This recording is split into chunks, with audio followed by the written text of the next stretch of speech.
আজ ১৬ জুলাই সেনাবাহিনী কর্তৃক গোপালগঞ্জের জাতীয় গণহত্যা দিবস।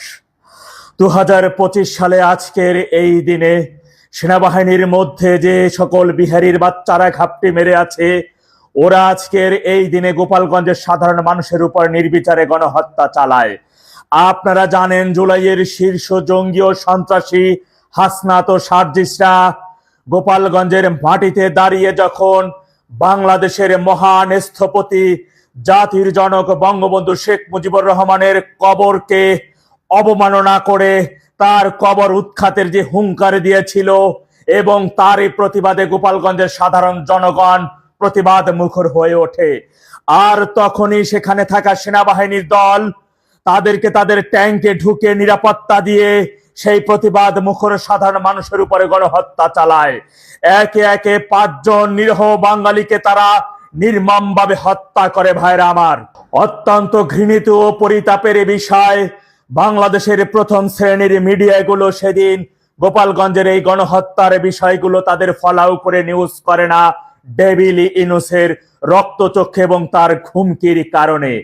আরো অত্যন্ত পরিতাপের বিষয়, গোপালগঞ্জের সেই গণহত্যাকে কেন্দ্র করে সেনাবাহিনী কর্তৃক পৈশাচিক মিথ্যাচারগুলো।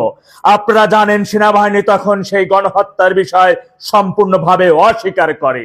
সেনাবাহিনী শুধুই যে ২৪-এর ৫ আগস্ট তারা যে জঙ্গি এবং সন্ত্রাসীদের আশ্রয়দাতায় পরিণত হয়েছে, সেনাবাহিনী যে পাকিস্তানি সেনাবাহিনীতে পরিণত হয়েছে এবং সেনাবাহিনীর বড় একটা অংশ যে বিহারির বাচ্চা কর্তৃক পরিচালিত, তার প্রমাণ তারা তখনই দিয়েছে। দ্বিতীয়বার গত ২৫ সালের আজকের এই দিনে গোপালগঞ্জে সাধারণ মানুষের উপর গণহত্যা চালিয়ে সেই পৈশাচিকতার নতুন করে তারা পরিচয় দিয়েছে। আজকের এই দিনে আমি তৎকালীন সময় কারাগারে বন্দী ছিলাম বলে প্রতিবাদ মুখর হয়ে উঠতে পারি নাই, প্রতিবাদ করি নাই। সাধারণ জনগণের কাছে অনুরোধ থাকবে, আপনারা সেদিন গোপালগঞ্জে গণহত্যার শিকার হওয়া সেই সকল নিহত ব্যক্তিদের বিদায়ী আত্মার মাগফিরাত কামনায় তাদের জন্য দোয়া করবেন।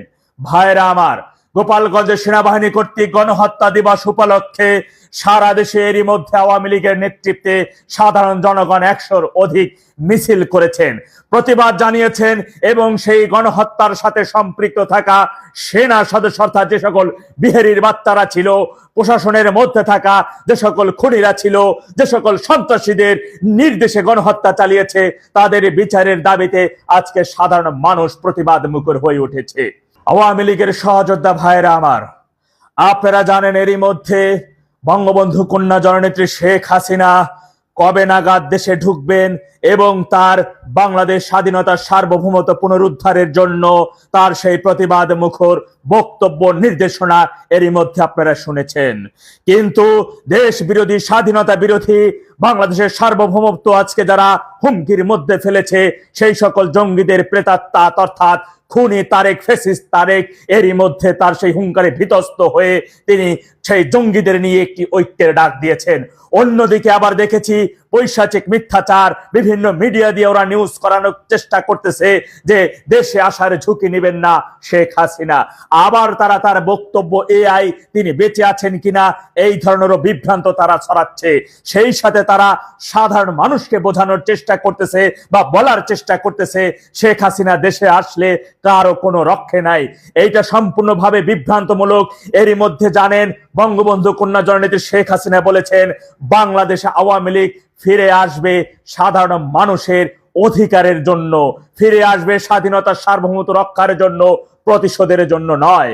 সুতরাং আজকে যখন বাংলাদেশের সার্বভৌমত্ব পূর্ব পাকিস্তানের দিকে ধাবিত হচ্ছে, আজকে যখন বাংলাদেশের রন্ধ্রে রন্ধ্রে সব জায়গায় খুনি, চাঁদাবাজ, সন্ত্রাসীদের একটা অভয়ারণ্য পরিণত হয়েছে, আজকে যখন বাংলাদেশের সার্বভৌমত্বের মধ্যে কোনো একজন সংখ্যালঘু নিরাপদভাবে বসবাস করতে পারছে না, সেখান থেকে উত্তরণের জন্য যখন বঙ্গবন্ধু কন্যা জননেত্রী শেখ হাসিনা ডাক দিয়েছেন এবং তিনি স্বাধীনতার সার্বভৌমত্ব পুনরুদ্ধারের জন্য যে ডাক দিয়েছেন, তখন এই দেশ বিরোধী চক্র, এই জঙ্গি সন্ত্রাসীরা বিতস্ত হয়ে মূলত তারা পৈশাচিক মিথ্যাচারে লিপ্ত হয়েছে। ওইদিকে কর্ণপাত না করে সাধারণ জনগণকে বলতে হবে, বাংলাদেশকে বাঁচতে হলে, বাংলাদেশকে বাঁচাতে হলে, পরিবার নিয়ে নিরাপদে বাঁচতে হলে, দুই মুঠো ডাল ভাত খেয়ে নিঃশ্বাস নিয়ে বাঁচতে হলে অবশ্যই শেখের বেটিকে প্রয়োজন। সুতরাং জনগণকে সাথে নিয়ে আমাদের একটি মহাপ্রলয় যত সময় পর্যন্ত না ঘটাতে পারবো, যত সময় পর্যন্ত বাংলাদেশের সার্বভৌমত্বের মধ্যে একজন স্বাধীনতা বিরোধী জুলাই জঙ্গি রাজাকারের বার্তা নিঃশ্বাস নিবে, তত সময় পর্যন্ত এই মানচিত্রে লাল সবুজের পতাকা নিরাপদ না, আমরা সাধারণ জনগণ নিরাপদ না। সুতরাং শেখের বেটি আসবেন স্বাধীনতার সার্বভৌমত্ব রক্ষার জন্য, বাংলাদেশকে পুনরুদ্ধারের জন্য। তাই তাকে রিসিভ এবং মহাপ্রলয় সৃষ্টির লক্ষ্যে সকলকে, সাধারণ জনগণকে সাথে নিয়ে আমাদের সর্বাত্মক প্রস্তুতি নিতে হবে। লগি বৈঠে এবং টাডার সামনে এবং সাধারণ জনগণের পায়ের ধুলোর সাথে মিশে যাবে ওই সকল জঙ্গি এবং সন্ত্রাসীরা। তাদের প্রেতাত্মাগুলো আমরা সারা জীবনের জন্য এই মানচিত্রের মধ্য থেকে ওদেরকে মুছে দিয়ে স্বাধীন সার্বভৌমত্ব, আমাদের যে হারিয়ে যাওয়া ৭১ মহান মুক্তিযুদ্ধ পুনরুদ্ধার এবং সাধারণ জনগণকে সাথে নিয়ে এই সকল দেশ বিরোধী, স্বাধীনতা বিরোধী রাজাকারের বাচ্চাদের বিচার নিশ্চিত করে আমরা বুক ফুলিয়ে বিশুদ্ধ অক্সিজেন নিয়ে ভবিষ্যৎ প্রজন্মের জন্য একটি নিরাপদ বাংলাদেশ গড়ে তুলব ইনশাআল্লাহ। কেউ আমাদের দাবায় রাখতে পারবে না। জয় বাংলা, জয় বঙ্গবন্ধু, বাংলাদেশ চিরজীবী হোক।